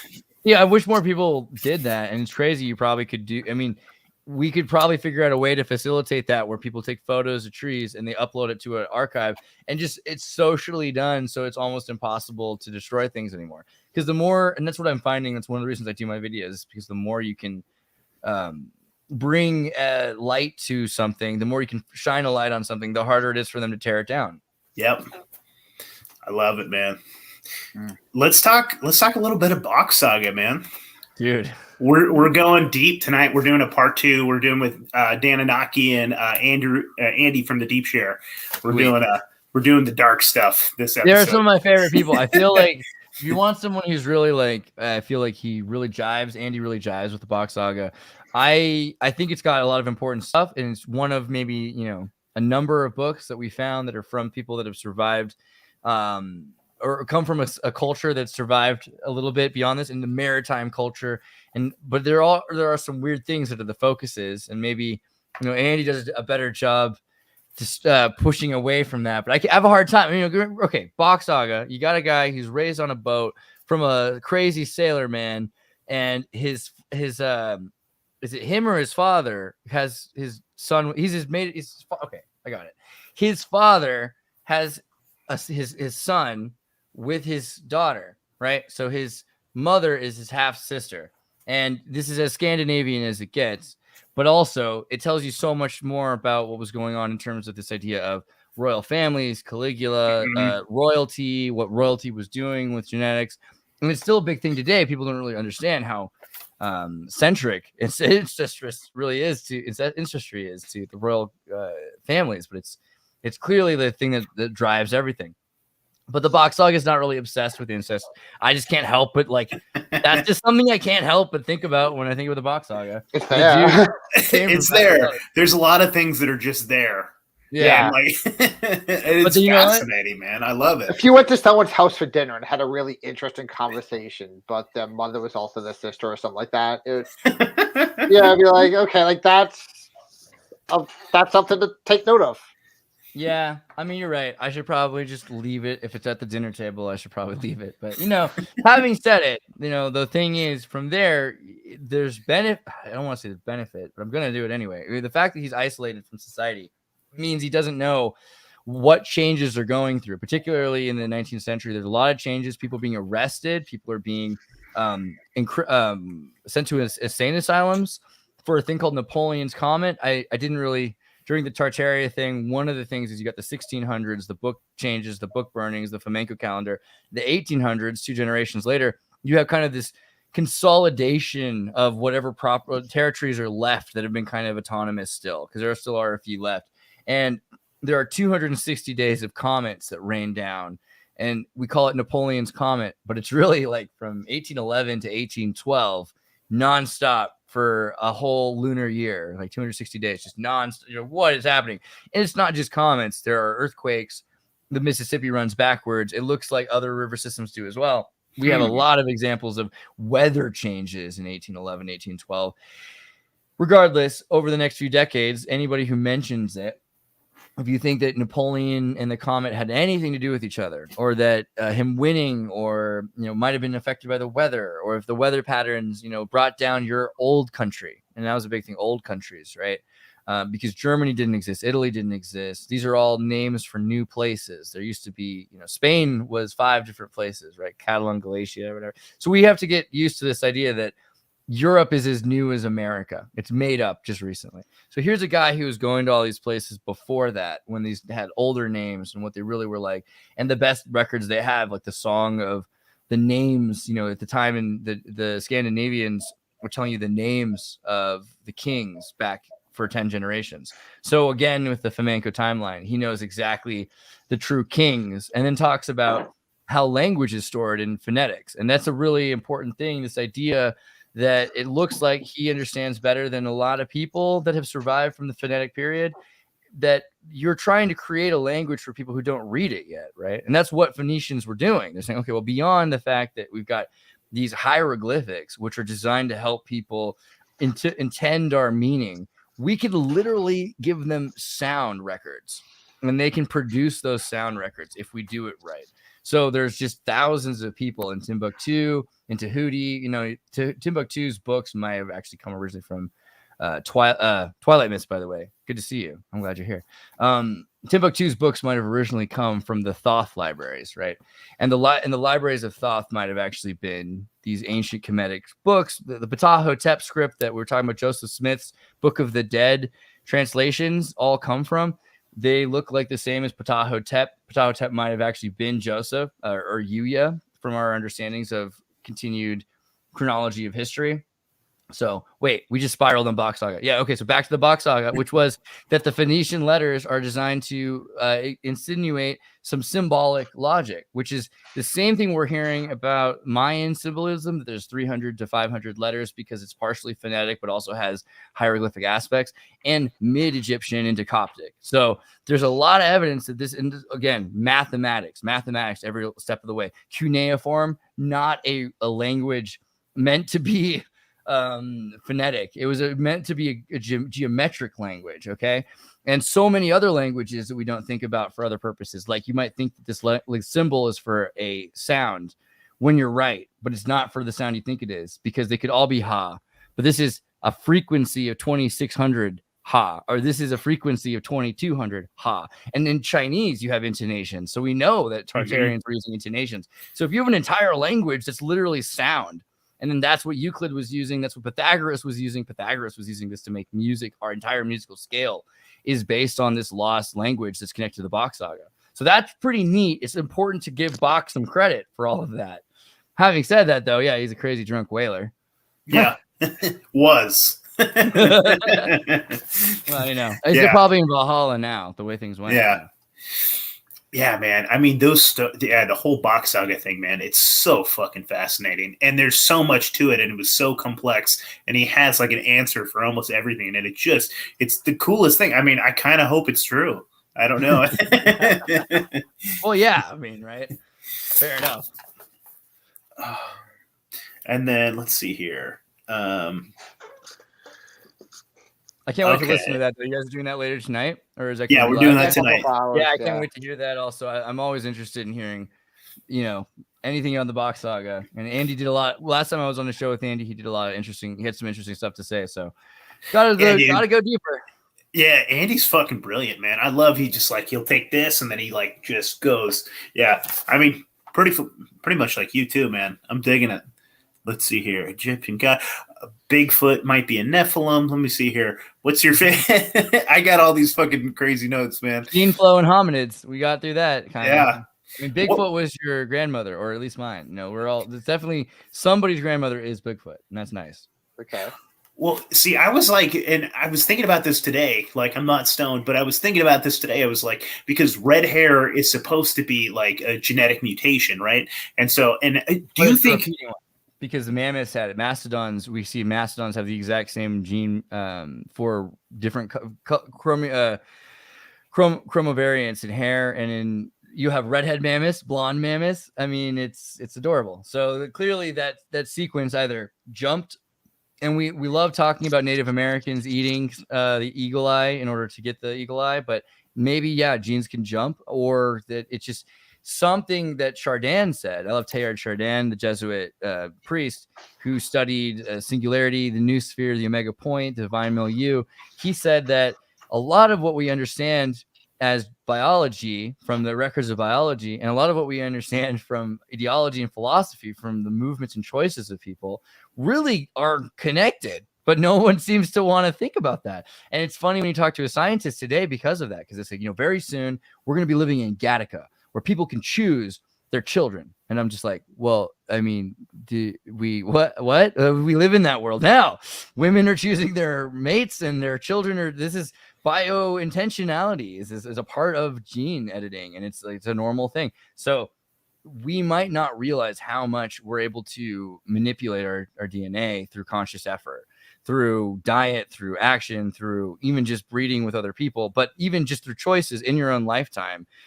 People have changed their eye colors and all these weird things, right? So we could be introducing sequences we don't realize. And then there's the whole junk DNA not being junk, but really digital Noah's archive, DNA, digital Noah's archive, that we have all of the different sequences in us.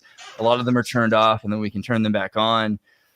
The primeval Prometheus gene, and that could be a real thing, that we have so much DNA that we could actually excite and turn back on, that we don't even need adenovirals or anything else like that, because so much of it's already built into us, and it's already built into our mutation line. Then there's also whether we can extend our human life by removing all of the viruses that have been stored in our DNA mutations for millions of years.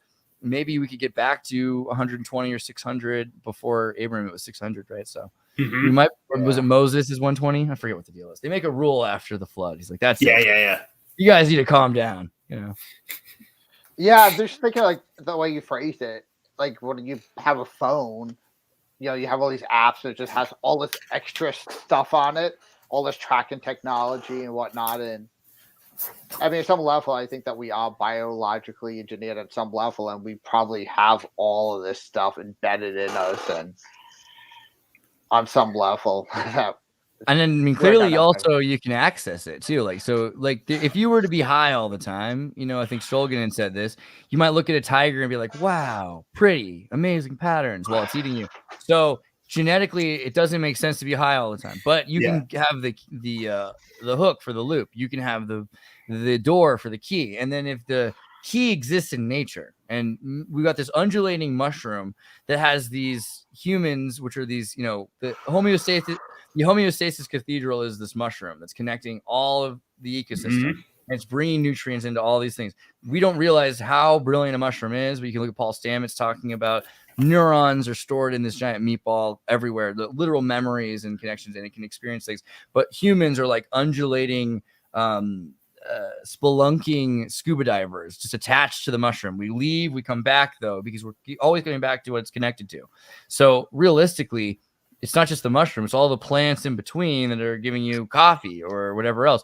So this whole society that's been built around exciting things that are a part of you, right? Like, so cannabinoids you have in your brain, but you have to access them with nature. It kind of makes sense that you can't access them naturally until you have set yourself up to. Once you were able to do that, and it's interesting that 500 miles away from each other, the ayahuasca plant, and it's I forget which root it has to be, from another part of Peru, Mhm. but there's two parts they have to mix together, and they're from so far away from each other. How did they end up realizing that mixing them together would cause this effect? They said right? the spirits told them. Yeah. So Yeah, I love that. there's something to this idea that there's actually like a data that exists that's maybe coherent if not conscious, but maybe what we have to do is redefine consciousness.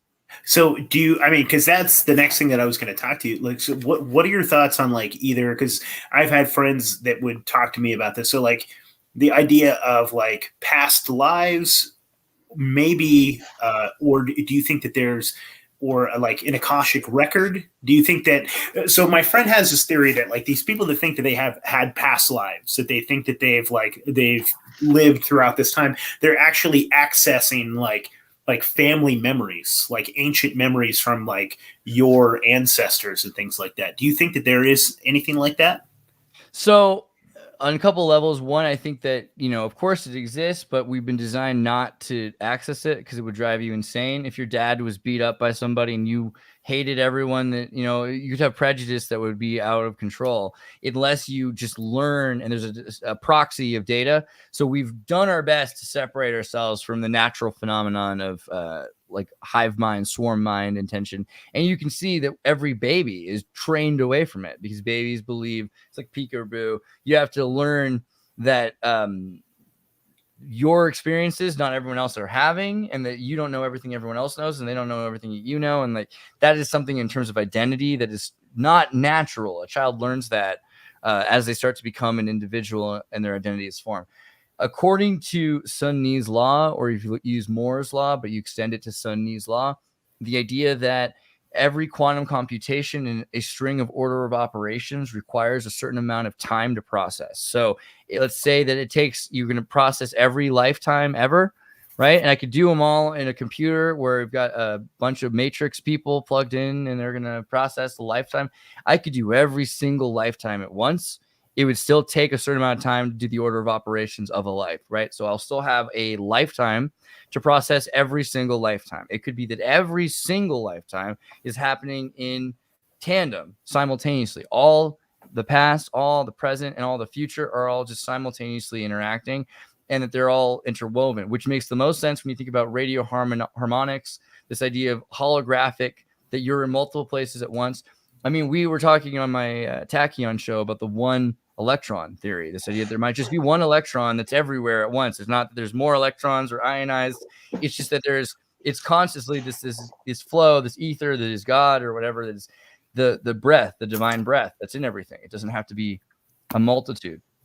So if that's the case, yeah, I mean, it might be, that the entire universe is happening simultaneously. But I also like the idea that there are resets. And so the thought the Gnostics had was that God changed when Jesus came, because God used to be more mean, and now God's kind of reflected and chilled a bit, right? And so that God learns, but more God's universe changes and becomes more perfect through learning through the citizens or the experiment. So if there are resets, which the Greeks have talked about and these other civilizations have talked about, it could be that you have, like the Mayans, you've had 12, the 13th is coming, and this is this hyper perfection concept that they're working on.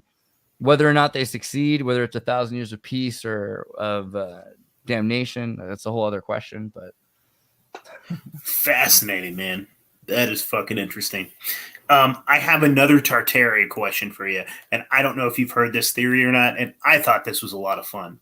So they were talking about how, like, there was different, like, like city states and different, like, hordes, right? And this is like, if, I guess, anyways, that it potentially stretched because of, like, the land bridge connection, and that the Tartarians actually took quite a bit of, like even like California, all of, like, that whole western area, and that actually the United States, when we were moving westwards for our I never can remember what that's called, when they want to go from sea to shining sea, that manifest destiny, their manifest destiny, right? Where right. They were actually fighting the last of the Tartarians. Mm-hmm. Well, and you can I thought find that was the most fascinating thing, man.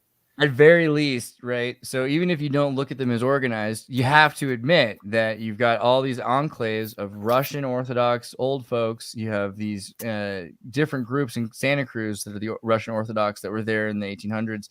And yeah, from Alaska, which was Nova Angelisk, all the way down to the Spanish territories, when the Spanish were interacting with the Russians. And again, when we start to look at Etruscan and Thracia and Rus, the Russians were so many places that we don't even really recognize. And when we call something Russia, right? I mean, this is a continent, is Eurasia, is all it is. There's a bunch of different people that live there. There are people that were in charge that aren't anymore, and new people that weren't in charge are in charge now. And this is part of Russian history, that their nationalism extends beyond their genetics or something to that extent. But there are definitely connections. And if you look at all these different places, there are star forts in Hawaii, star forts in Alaska, all the way down to San Diego and in San Francisco, in these places. And again, in the mountains. So the mountains became a lot of the footholds. Same story in South America. When you look at the Quechua, the Mapuche, these different groups, you're like, oh, wow, this was their last stand in, like, 20th century. Well, yeah, because for 400 years, they're continually pushed aside. You have more and more famines and wars, and we don't really understand artillery. Again, like during the Civil War with the air balloons that are dropping bombs on people and making clouds, because they had rain machine carts that were producing these crazy gases to make these huge vaporous clouds, and then they would blow up explosions, which would then put dust particles in the air. And they're pretty good at actually making it, very least, it wet and impossible to see through. So, I mean, the amount of destruction that we went through at that time, yeah, it's like, the question is whether or not they considered themselves to be part of the Tartarian Empire in the 1800s. I think by the 1800s, they knew they were kind of on their own. By the 1690s, most of the energy systems were wiped out. And so what you have are very civilized people that are doing their best, living in these buildings that have lost electricity for generations. Maybe two to four before all of them are completely destroyed. And that still doesn't destroy them. Like, you go to Tartarstan, and in Tartarstan, you can see there's some of the greatest architectural marvels. Their mathematics are out of control. And they consider them. I was talking to this girl in one of my videos, like survivor accounts of Tartarstanis. And she's like, yeah, I mean, I'm a Muslim, but it's kind of like yoga and I practice. It's like, wait, this is not the way Islam was described to me. Tell me more, and you understand, okay, well, we used to be, before grabbing a bunch of people and using them to convert other people, Islam started out as this kind of philosophical movement. And before Christianity spread to the Westboro Baptists, so did Christianity, arguably, right? So there's a lot of these things that we think, oh, well, the worst of something is it, or the best of something is it. And no, it's just this confluence of ideas.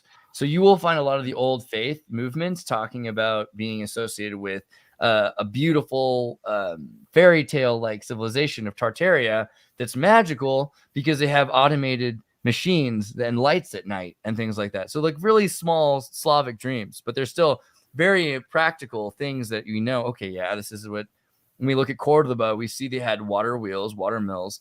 And then it gets really crazy in the 17th century because of iconoclasm, the 70, 80 years wars and things like that in Holland, because you start seeing they're tearing out all of the water mills. You know, we think of Holland for the mills. Well, I mean, again, turban and tulip. Tulip means turban in Dutch. And the connection of these Spaniards controlling Holland, which was controlled by the Ottomans, right? The Arabs, the Cordoba Caliphate, and Spain was controlled, and Netherlands were. So a very very Arab place, which is why they have lenses, why they had all this crazy technology coming to Holland, why hashish was there, why canvas came from cannabis, and why the Constitution was written on it, and why it continues having a lot of these Moroccan sovereignty rights. You know, this is a continuation of these older ideas. And even an atheist, right? Spinoza. How could you let an atheist exist? Well, he's not a true atheist. He just believes that God is math instead of a personification. How is that possible anywhere else, except that you know that Islam allowed for an Arabesque, non-personified version of the law? So yeah, you know, Holland really kind of fulfills this this culture, and then they go around the world because they get away with it. There's no more. There's no more Spanish Empire. All of the Spanish ships are controlled by the Dutch East Indies Company now. And then just show up places and take things over. I'm like, all right. And at that point, after 200 years, 80-year war and Ottoman and being Janissaries, yeah, a lot of them are just down to take it, you know. And that's that's why like we didn't see what was there. There wasn't that much there. It looks like there was a volcano that went off, and it was a small fishing village, and we found a bunch of gold and uranium. Wow, like, brother. We appreciate you so much. That was fucking awesome. I'm going to have to re-listen to this probably 10 times. Going to take some notes. Dude, I love it. I'm glad you invited me. It's a lot of fun. And thank you for all the awesome questions, dude. You know. Absolutely, man. I've been studying your videos, been trying to ask you questions that you haven't been asked, but you know, that's impossible because you were like the most fucking you are YouTube at this point, man. Well, that's also weird that they haven't gotten rid of me. And like every few days they give me a strike, and then I have to talk to customer service and they'll remove it again. So on thin ice, but we'll try to get through it, you know. But in the meantime, you know, just be worried about it and hit me up on Andreas on me and go to Odyssey instead, just in case. But yeah, subscribe everywhere and try to tell YouTube that you're grateful that they have good content, and that's why you keep going there, right? Otherwise they're gonna stop existing, not me. Hell yeah. True. Buddy. Very true. And you have a Patreon too, and people can support you on your website as well. And you have some cool shit, and maybe you're going to start selling some shirts like the one you're wearing, hopefully. Dude, I'm going to get I'm going to work on that. I'm going to find a supplier for like my kind of gear. But right now, if you get my shirts, I have a lot of t-shirts that have like QR codes and cool stuff. So, you know, you can get bags and flags and, you know, fanny packs and all kinds of gear. And I make a lot of pretty cool gear. So if you want some vaporwave, mudwave stuff that looks cool and you can have a conversation about and start an icebreaker with, yeah, get some Xirtus gear. It supports me and it supports the movement, and it, you know, gets people talking about it. So hell yeah, brother. Thank you so much, man. Thank you, man. We appreciate you. We'll bug you at some point to come back when we have better questions. And yeah. Dude, always awesome. I really look forward to watching your episode later tonight, and I'll see what else you guys are up to. So, Anthony and Nate, thank you so much, dudes. It's a pleasure to meet you. Cheers, brother.